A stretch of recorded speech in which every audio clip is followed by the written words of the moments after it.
Hi, Lexi. Welcome to the podcast. Thank you. Good to be here.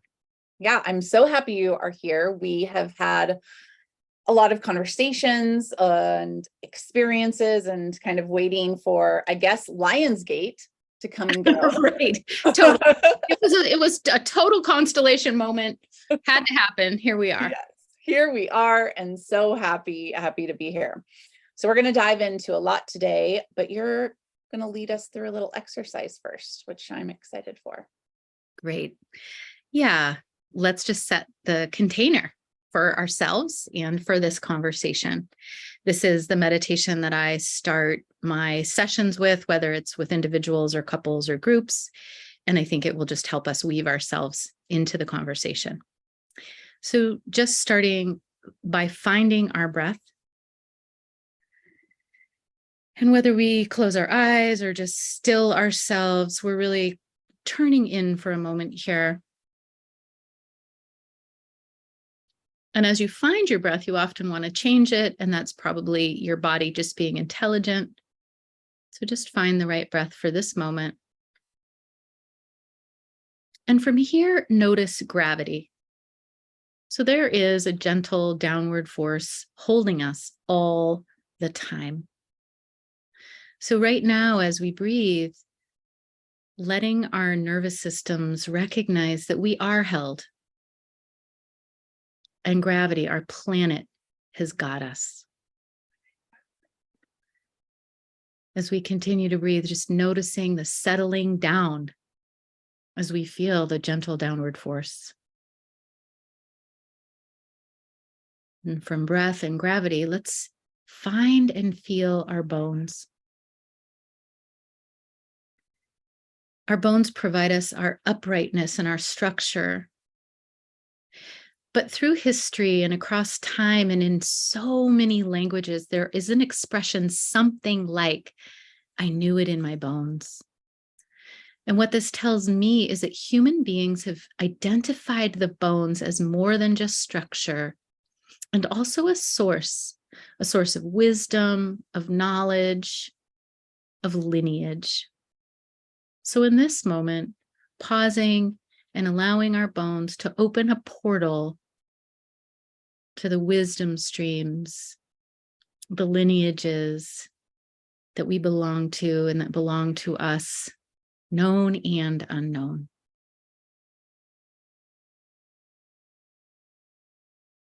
The center of our bones is soft, and it's an extension of our own physical hearts. So let's go to our marrow and ride our marrow up to our own hearts. And I encourage you to just take a moment and put your hand on your physical heart. It takes a lifetime, maybe more than one, to realize there's a difference between the heart of the world, the heart of the systems that we belong to, and our own physical heart. And so most of us, when we hear the word heart, we go out. And I'm just encouraging us right now with our breath to go in. Your heart is just fine. Your heart has been beating since days after your conception, and it is likely to beat for moments after you take your last breath. The aches, the flutters, the struggles are mostly the heart of the world. And even if you are a person with a fluttery heart or an actual physical challenge with your heart is still quite amazing in its wellness, its ability, its devotion, its steadfastness. So home to your own heart is a really good place to begin. So here we are, we're breathing, we're held by our planet and remembering that that's a real thing happening all the time. We're connected to our bones, our structure, and our lineage. And we remember how well our heart is doing, that it's in such deep service of us. And from here, we can move ourselves towards the heart of the world, towards our conversation, towards what is wanted here in this moment.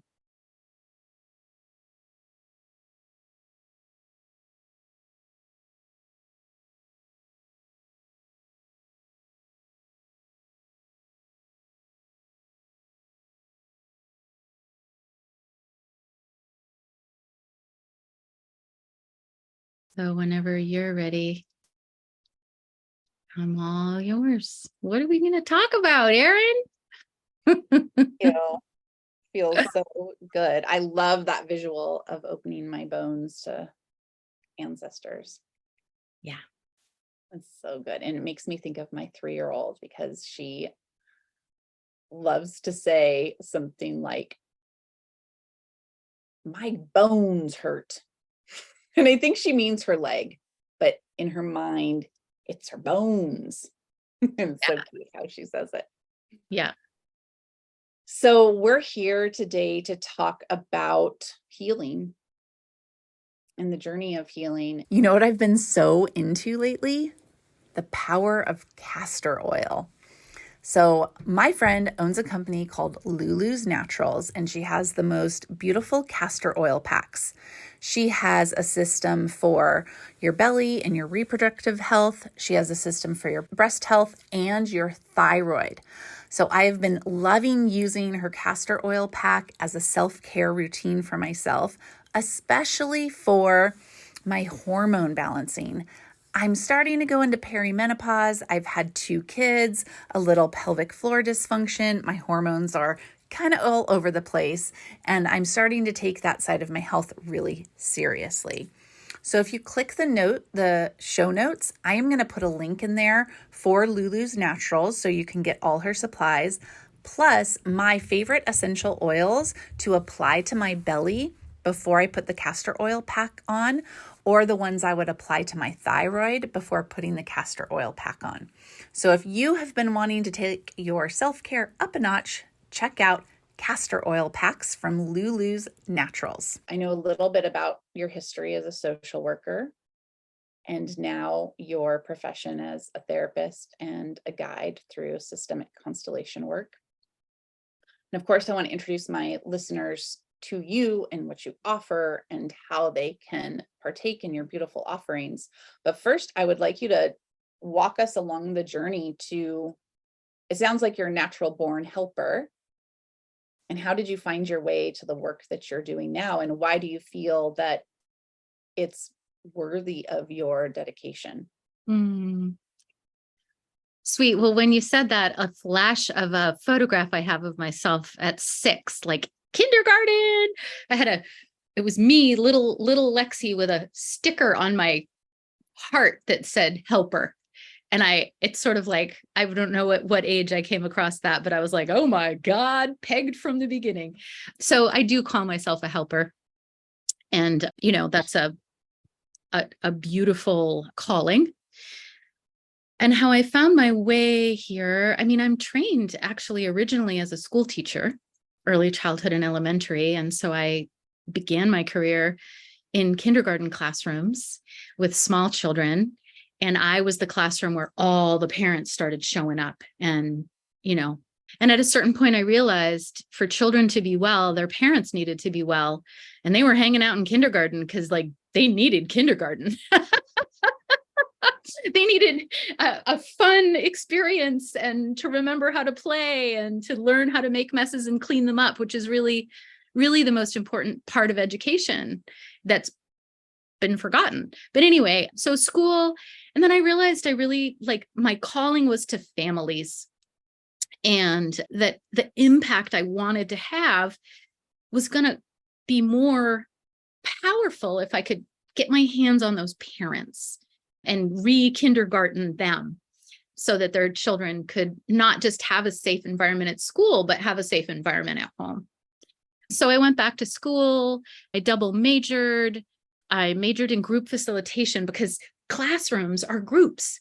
Classrooms are the places where we all get our first wounding, a lot of times, sadly, an experience of, what they call tribe, which is culturally inappropriate now, but, what is community? Our classrooms are our first communities, and they tend to be chaotic.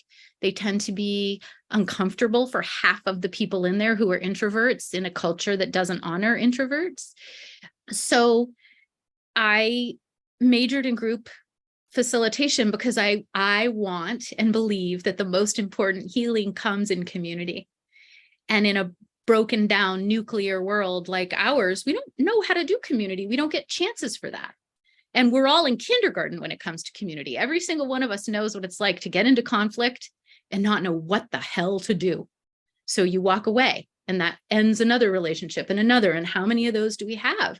We don't know how to make it through to the other side of the tricky things that come with close, intimate, we're going to stick together no matter whatness.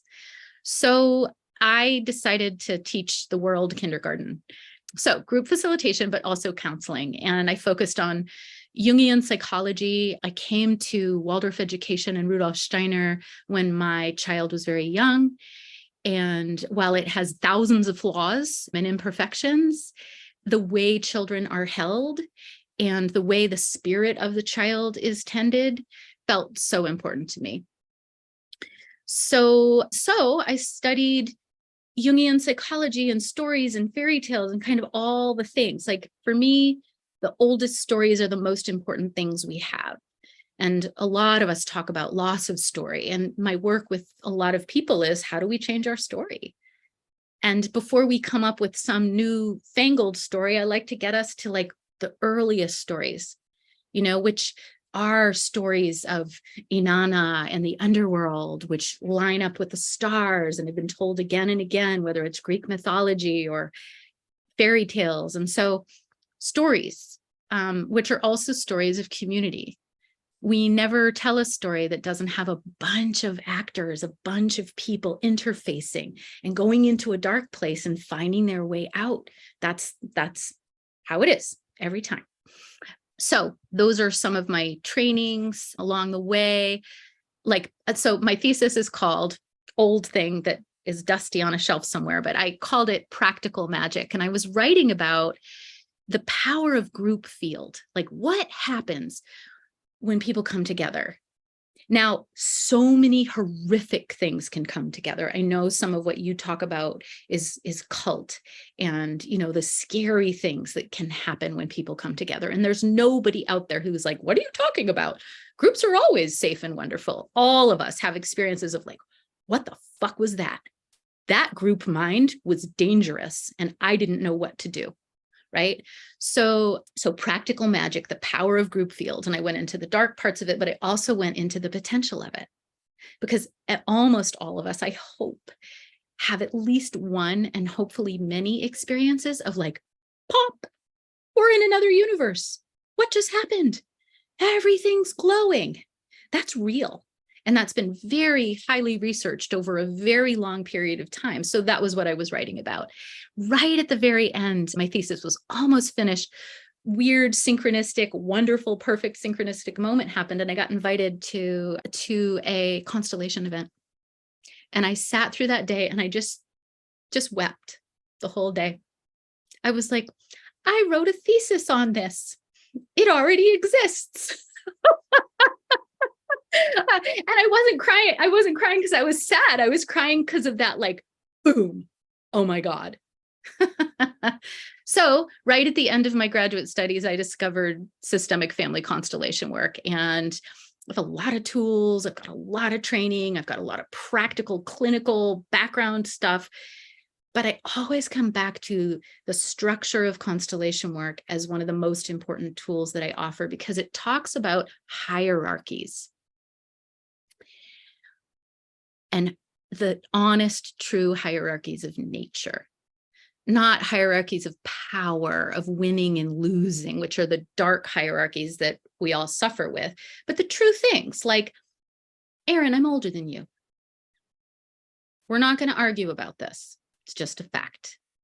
I've been on Earth a little bit longer. We could say I have a little bit more standing than you. I've just stood on the earth a little longer.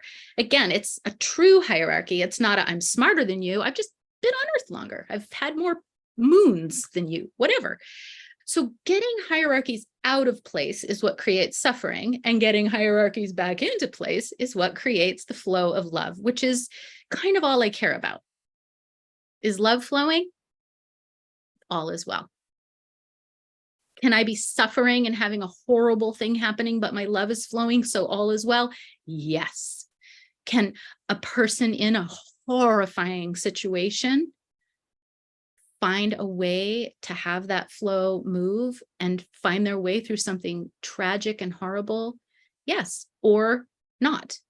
So how do we learn how to keep and return to the movement, the simple movement of love is flowing? Have I answered our question? Did I go tangential on us? It's great. Great.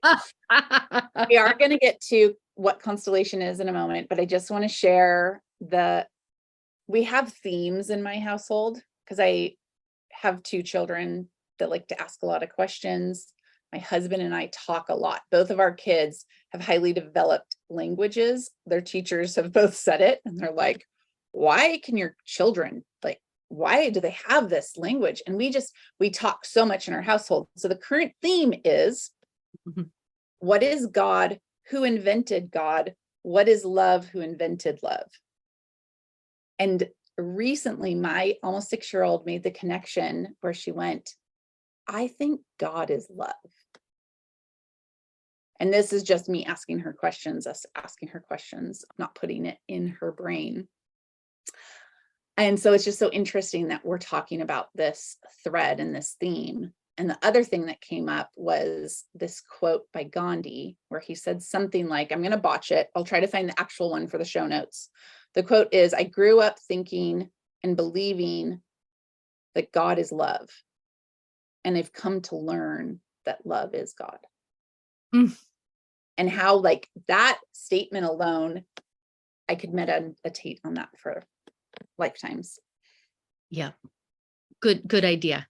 Good idea, right? Let's do it. Devote yourself to that. It's worthy. Devote yourself to that. So I do want to know from you more about constellation, especially for people who don't know about it. Interestingly, I've had 2 constellation therapists on the podcast. So hopefully my listeners are starting to get the picture. I love constellation work. And I think it is so powerful. I especially love it because I am a control freak. You know, being a child of a dysfunctional family with addicts, I've learned how to control things to stay safe. So I love to control things. And it's almost like an obsessive compulsive action. I'm going to try to control it. So in therapy, it is best if I stay on my side of the street and I do not try to like bring in another person for us to figure it out together. And for me, constellation work, I can go and work through my problem that I'm having with another person without them even in the room, or without them even needing to know about it. And I can feel the transformation within myself and within the relationship. And so it works really well for me. Do you want to talk to us just a little bit about what constellation is, maybe for the person who hasn't experienced it, or even kind of munch on what I've said so far? Yeah, thank you for what you've said. And love is flowing. My heart is full. This is rich. I'm enjoying our exchange a lot. And I think I want to say something about Bert Hellinger, who brought forward constellation work. And he was a Catholic priest. And he went to Zululand to convert the Zulu people. And really what happened is he got converted and sort of discovered that these heathens, or whatever, you know, they were thinking they were the healthiest people and culture that he'd ever come across. And some of the things that were different about them is that their sense of time wasn't aligned. And they didn't ever make a decision without looking behind them and consulting the ancestors, who are not there, but were very much there for them. And then they also considered, so, you know, I think of in, you know, the United States, we talk about the seven generations as a, you know, Native American teaching, but it's an indigenous teaching, and you find it anywhere there's health and earth connection. Anyway, so he stole a lot of pieces of culture from the African people. And I just want to say that. So this is yet another appropriated by a white person, taking a little of this and a little of that and weaving it up thing. And I don't know what to say about that except to say it. we're in that time where we're all thieves, where we're all whatever. But what I do know is that the deep wisdom of this work, it's universal. So with about to the continent of Africa, to the Zulu people, and to, you know, the work that Bert brought forward, and to all the different ways other people bring it. One of the things Bert said that's super controversial, and I love controversy, is he said all children are made in love. Even children who are raped, even children through incest, any children made through rape, any of it. He said the act of making a child is an enactment of love, regardless of circumstances. And it's a little hard on my body to say that. It's a little hard to like feel the like, how, and yet when we come to the phrases you brought, when we come to this truth that a human being is love and is God, how they are made is a real thing that those makers have to live with, but the child is love.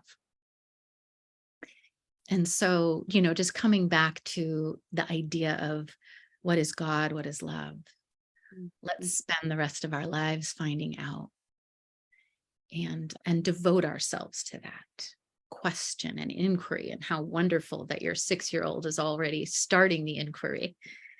So there's another thing. One of the things I say very often is love is more neutral than we realize. So God is love, love is God, love, love, love, love, love, Disney, movies, yay, love, happy marriages. Like, what a fucking, you know, like love is the ability to stand in reality with an open heart. And I Love think is also, sometimes love is letting go. Sometimes love is death. right. It's everything. It really is. Right. Everything. Right. But again, love. That's not what love is. And so again, neutrality, as a bipolar culture, like neutrality is terrifying to us, right? I'll be high and I'll be low, but God forbid I should be neutral. It's uncomfortable. It's something that I work with every day on my healing journey is, can I pause? Right. Can I not make a decision? Can I just be in my anxiety? Sure. And whatever my feelings are. And the tendency is absolutely, I want to fix it. I want to numb it. I want to soothe it. I want a distraction from it. I want to make it go away. I want to put it in my little box. I want to check off my to-do list. And I don't know why this is coming up right now. I think because of your land and where we both live in Southern Oregon, but we're living in a moment of our world is burning, like prayers up to Hawaii right now. We've lived through it in Southern Oregon, and there is no escape. I was thinking about myself and all the people who did or considered moving to the islands to escape the West Coast wildfires. And can you imagine what it feels like to have just put your home together on a tropical island thinking you were safe, and those same fires come? And that the time that we're living in the world right now, it's like the path of the warriors that we have to be right now. We have to learn how to live in that space of neutrality, I suppose, being uncomfortable and everything that's so uncomfortable. Right. Yeah. So, another Hellinger phrase is being with what is as it is, which is another way of describing neutrality. And I said, I love controversy. I love hard truth, and I'm here for that. And really, we all kind of must be, whether we're here to avoid it or go right towards it or any of the things in between. But, the bottom line is this: we are not safe. We are not safe. We are vulnerable creatures. We die without care. Our brains are very tender and very complex, and we are not safe. And we can think about that from a fire standpoint. We can think about that from a school shooting standpoint. We can think about that from we don't know how to do community. We don't know how to relate to each other. We can think about it from a brain damage from COVID, like you name it. We're not safe. What does it take to live with that every day and not avoid it? It takes love. Mm-hmm. And comfort. That's my other one. Like, you're not entitled to happiness. You're not entitled to comfort. When you get that in small doses, love the shit out of it. But like, the Prozac world that we live in of like, we're supposed to be comfortable. We're not supposed to be comfortable. Look how you were born. The first experience you had was so uncomfortable.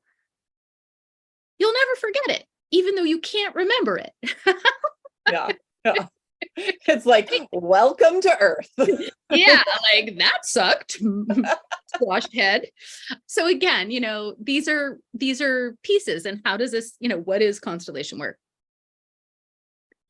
For me, in a nutshell, it is the most efficient and effective way to get the hell out of your own way with all the over psychologized, over self-helped shit that you have in your mind, and let truth rise through a system that's smarter than you and wiser than you and fuller than you. Because you, when you're looking for help, you're pretty sure you're the problem.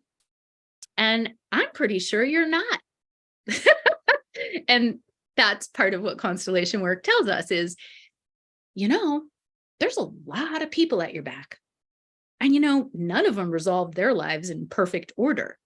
And, there's such a thing as epigenetics. And when I started doing constellation work, we didn't have that science that we have now. But the fact of the matter is, like, you're carrying beep, beep, beep, beep, beep, greats imprints. So if you have great grandparents who were in a famine or traumatized by fire, as your great grandchildren may be, they've got imprints that they're carrying that isn't life experience. And so you don't have to believe in other lifetimes. You don't have to believe in any of that woo-woo shit. The fact is, the trauma of our predecessors is carried in our DNA. But the other fact is that we can change our DNA. So constellation work is the fastest, deepest, truest way in to the hardest, trickiest places. And, almost nobody comes into a group event with me or session time with me who hasn't done a lot of work, actually. And so it's like, hey, the really heavy shit in your life, if you could have figured it out on your own, you would have. You've read all those books. You've talked about all the things you've talked about. So what else? Constellation work is the answer to what else? I love that. And it's making me think of an experience I had in meditation with my ancestors, where I had done some breath work. So I was in an altered state, and I saw the whole line up my grandmother's side. And then I found this one woman. I still need to go look in the history books to see who she is, but I found this one woman who was very mentally ill and got pregnant. And what that did all the way down the line to me and to my daughters. And then in the meditation, it was like a process of everyone forgiving everybody. And then when we came to her, because of the mental scrambling, she didn't really know who to forgive or how to forgive. And so it was this moment of us all holding her. And just hold it. It gives me chills to think about it, because in every community, there's always going to be the person who is displaying as such, like not mentally stable. Carrying the crazy. Yes. How about carrying the crazy? Carrying the crazy. And it's not theirs. It's not just theirs. Right. It's an expression of the all. It's also the idea of the scapegoat. When you look at dysfunctional families. So I just wept. I just wept and wept. And I was like, oh, I get it. I see you, and I Yeah. love you. And that is a constellation. That's an example of a constellation. The other thing that I have to say is they're everywhere. They're happening all the time. Come on in and do it with me. But the fact is, like, it's what we do. It's how we heal. And so the story that you just told, it was somatic. And somatics, this, somatic, that, everybody's using the word. It's like, people, if it's not somatic, it's not therapeutic. The body has to be involved with our healing or it's not healing. That's a quote. We need to write that one down. Yeah, it's important. So it's great that we're finally discovering that our bodies have to be involved. Hallelujah. It's true. Lost, forgotten, excluded, ignored. You're telling another story of what constellation work gets to. Systems require wholeness, and they will strive for it generation after generation after generation after generation. And we will unconsciously act out. It's exactly the story of literally trauma and trauma loops and how that works. We're going to keep doing it, and we're going to keep doing it, and we're going to keep doing it. And every single time we hope something different's going to happen. Sometimes something different does happen. There's actually wisdom in repeating ourselves. So lost, forgotten, excluded, or ignored, those missing pieces are what cause the suffering in systems. And so finding that excluded, ignored, institutionalized, whatever she was, person, and bringing her back into the fold of the family changed your DNA. And probably some of the results of that were the underlying terror that you carry of losing your shit, which most women do carry. You have your unique story. I don't want to take that away, but we've all got certain terrors because there's always someone crazy in the line who's been sent away. Don't get to send each other away. We don't get to kick each other off the island. And when it happens, generation after generation after generation after generation, reenact that exclusion one way or another until we find our way back to wholeness. So what a beautiful story and an important story, and a story of, we can heal ourselves if we go into silence and we listen, and most especially if we call upon our ancestors. If we don't ask for help, it can't come, because otherwise we're haunting. And so it's sort of like, just training ourselves to remember that there's so much support. Can't prove it, but it's there. It also makes me think of, in the timeline now, when I have the tendency to put something in the closet or under the rug, or I don't want to look at it, to try to be cognizant that then I'm creating that same loop for future generations. Well, yes. And so there's also wisdom in putting things away. Like I think a lot about the silence of our mothers and their mothers. So there's a lot of silence behind us where you can be like, why didn't you say anything? You let a Holocaust happen. What, like all that silence. But that silence came as a result of burnings and torturings and violences that shut us up. That was intelligence. And so to me, there's also sometimes we put things in closets until the future arrives who can open the door. And so, hello, it's talk o'clock. It's open the door o'clock. Like, we're those generations. What's under the fucking rugs? Yep, I got a broom. Yeah, yes. Let's do it. Let's go. Also got to give yourself a break. We tend to be fairly intelligent about what we can't deal with. I mean, we can also be lazy. So you want to discern all times, but there are times when it's like, can't deal with that. And, you might want to like put a Post-it note in, a journal, you'll get to in 2 years, or you might want to tell your husband, can you put an alarm on my phone for tomorrow? You might want to make sure that you're not the only one who knows about the lost, forgotten, excluded, ignored thing. So that we don't have to wait 7 generations to get back to it. But again, like, we got to also give ourselves breaks. There are really intelligent reasons that we look away from certain things. What keeps coming up in my mind is the constellation work. It feels like a necessary self-care, like cleaning your house. So glad you said the word self-care.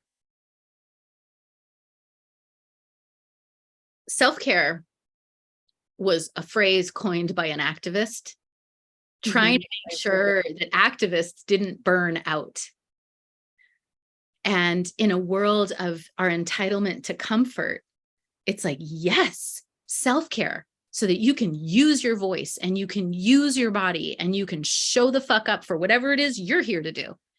And, we're all on earth right now to be activists. And I love any chance I get to link self-care and activism. It's not so you're comfortable and happy. It's so you can keep going. It's so you can show up and be well and not burn out. Because you said the word warrior. Hello, all hands on deck. Yeah, it kind of what's it's connecting for me is there's this stigma. There has been a stigma around mental health and getting professional help. And it feels like we are quantum leaping to a place where, oh, no, it's not about only some people need help and it's a luxury or it's not for everybody. I see us coming to a place where we all need help. And we all are in the fire. We are all in like the breaking point. Right. Yeah. So it's no longer, in my opinion, something that you can pick and choose. Like, figure out what your mental health ritual is and do it. Right. And if you don't, you will be desperate. You will be anxious. You will be depressed. And you will not be able to show up for whatever it is that is being asked of you. And no one out there's like, that's bullshit. I don't need help. It's like, if that's your stance, I guarantee you're not functioning at your optimal level. And again, like, activism might mean radically parenting your children different than you were parented. The idea of activism, it doesn't mean everybody's got to carry a sign. It doesn't mean everybody's got to, do some really big thing. A big thing for me is devoting my life to motherhood. That's one of my activisms. And I know that's one of yours as well. And it's like, it's radical to really parent and stay in the game, especially as a child who wasn't well mothered. So, that's it's nearly impossible, which is why. Quite. With help. We need help. We need help. Yeah. So I have attended one of your constellations and I loved it. And I can't wait to just come do more. But could you tell everybody listening how they can work with you and what you have coming up and Sure. all those Yeah. things? Yeah. Well, I mean, I work one-on-one with people and I do as much Zoom as I do in person these days, thanks to the crazy years. So I can work with anybody, anywhere, which is glorious, super fun and sweet. And I strongly urge people to be in the same room together anytime possible. But so I do individual work. My real areas of expertise have been family living and adolescents in particular. So I've worked a lot with parents with struggling children.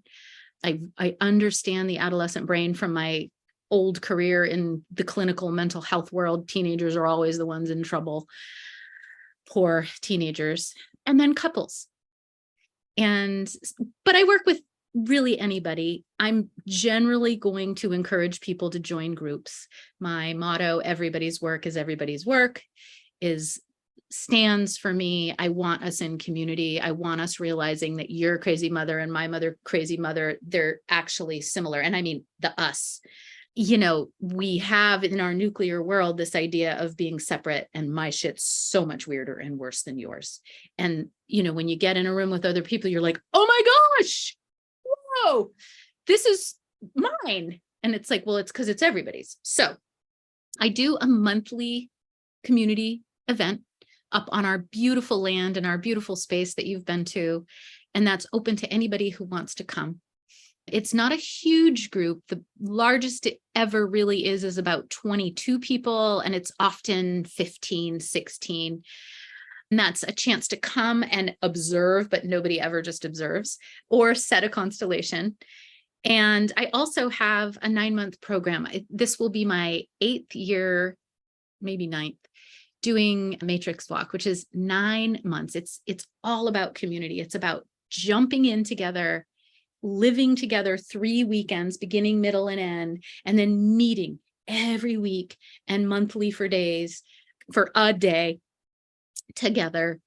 And the theme is moving the pieces. The theme is going into the hard places together and sticking together. So 9 months is really specific. 40 days is how long it takes to change a habit. So we get 3 of those. Change 3 habits and your life is different. So the 9 months is a real chance to take a deep dive. And I'm, haven't taught this since COVID. And we're so tired of talking about it. But I just have to say, from a brain science standpoint, we haven't recovered. We're afraid of each other. Our kindness bar is too low. The way to heal that is to get in a room with the same damn people week after week, have your conflicts, have your likes, have your dislikes, and keep moving through it. Keep showing up, keep weaving. So I'm really excited about this program, which starts in November and goes into the summer. Otherwise, private practice or a monthly drop-in. That's what I'm up to right now. That's great. So Matrix Walk could be done from someone that doesn't live in Southern Oregon, as long as they're willing to fly in for the retreat. They can pop in for the 3 weekends. And PrayerFarm can hold a lot of people. As a community, we'll decide if we want to do one of the weekends out here. I'm at the coast. Local people can go home, but I'm going to ask them to be in sort of a sacred retreat space. There's Airbnbs, there's all the things, but it will be 3 weekends out of ordinary life. And because families are my passion, it's what I've done. I've got a almost 30-year-old and a 12-year-old. I've been doing householder stuff for an extended time. I always have childcare. There's always a place for children. We live on many acres. It's beautiful days for the children. And it's so precious to have us up doing our grind, doing our thing. And then all of a sudden you'll hear, the children doing the children thing. So I really want parents, families, people in it to be able to show up. And so I make it as easy as I can. That's beautiful. And I think I saw that you have some support for different levels of income and the ability to. Yes. So everything about my work is available regardless of ability to pay on my website. There's quite a bit of writing about a new economy, which is just a dream for a better world where no one's excluded for lack of resources. And in our child rearing years, like, money's tough for almost everybody, and money's especially tough right now. So, I ask people with resources to be really generous. And I ask people that don't have resources to be humble enough to take resources from people that have it. And I'm really grateful to a mentor from way back in my 20s who was an activist in Washington, D.C. and showed me that. And so as a very young woman, it was like, oh my gosh, of course, people with resources need to support. I don't know how soon I would have gotten to that without that wonderful learning from someone else. So yes, if you want to come, we will make it work. That's beautiful. How this goes. Yeah. I'm going to put all the links in the show notes and everything for people to get connected. And I hope they do, because you do have a very special place and you're doing beautiful work. And I love the healing that you're bringing for community and people all over the planet. So thank you. Thank you, Erin. Thank you for your activism, for your voice, and for this invitation to be with you. It's really been fun and sweet. I agree. Okay, everyone, we'll hear you next time. Bye.